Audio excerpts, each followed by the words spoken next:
When we have publicly owned infrastructure, right away you're putting construction workers to work, building those things right away. You are procuring those pieces from Canadian companies. You can buy the wood from the softwood lumber. You can buy the steel from the steel mill in town. And so you can replace some of that lost export by building things publicly and by taking that into consideration as a factor and not just making decisions based on costs.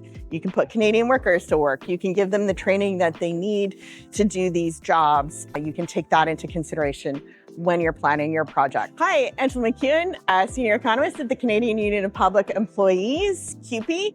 I work in the national office in Ottawa.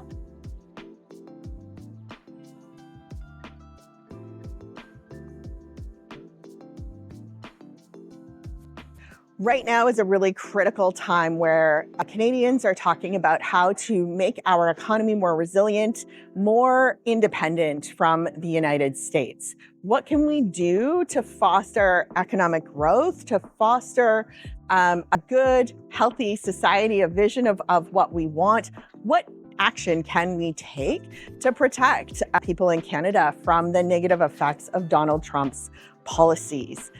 And I think that the current federal government is going off down the wrong track. They're talking about how government should invest more and spend less. And that just on its own sounds really good, but there's some hidden assumptions underneath that. When they're talking about investment, they mean private sector investment. They're talking about how to incentivize private sector actors to invest more in Canada. And that's a response to a problem we've seen after Donald Trump threatened tariffs in Canada. Business investment in Canada has fallen. So that's an important problem, but I think they're coming at it the wrong way. What the research shows is that the best way to incentivize private sector investment that is productive for the long run is to invest in public sector infrastructure. So invest in public ownership, key pieces of the economy that everybody needs. So when you think about infrastructure, we think about ports, bridges, roads, high-speed rail, stuff like that. But there's also other infrastructure that's really important. Energy production. A lot of provinces still have publicly owned electricity utilities. We're thinking about Saskatchewan's the only province that has a publicly owned telecommunications utility.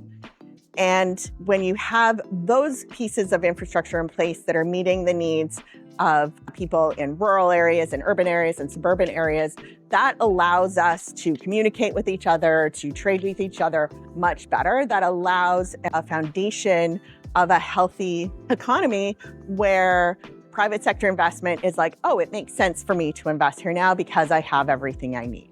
When governments are investing enough money in post-secondary education, in public schools, in hospitals and long-term care homes, when we have all of that infrastructure in place to meet the needs of people, that's when the private sector is like, oh, there's a stable place here. I have what I need. This is a good place to set up shop. And there's a whole bunch of research that happened after the 2008 financial crisis that showed the economic multiplier or the long-term economic growth that comes from different types of investment. When the public sector invests, especially actually when they borrow money to invest in this type of infrastructure, the long-term impacts on the economy are far more positive than when governments try to give subsidies or incentives to the private sector to invest, because it's way more expensive for the private sector to try to build that physical infrastructure just for themselves.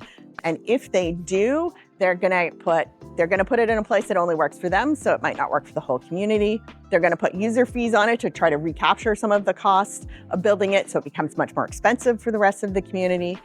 And there's something called externalities that economists talk about, where the private sector, their incentive is to maximize profit, and that's a good incentive when they're focused on the right piece of the economy. But when you're talking about pieces that have broader use, like all of the pieces that I mentioned, like electricity, like telecommunications, like roads, like actually newspapers, media, when we're talking about all of these pieces of the economy that work for everyone, there are bigger considerations that should be taken into account when we're planning. So there are considerations around the environment. There are considerations around the formation, what economists call the formation of human capital, or just education, green spaces so that we can live outside and walk and be in healthy communities. So there are all of these sort of long-term and broader things that we need to take into consideration when we're planning this infrastructure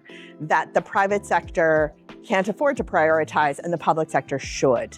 And when they do that, there are long-term economic benefits. When we have publicly owned infrastructure, right away, you're putting construction workers to work, building those things right away. You are procuring those pieces from Canadian companies. You can buy the wood from the softwood lumber. You can buy the steel from the steel mill in town. And so you can replace some of that lost export by building things publicly and by taking that into consideration as a factor and not just making decisions based on costs. You can put Canadian workers to work. You can give them the training that they need to do these jobs. You can take that into consideration when you're planning your project. All kinds of benefits of doing this. The research is clear.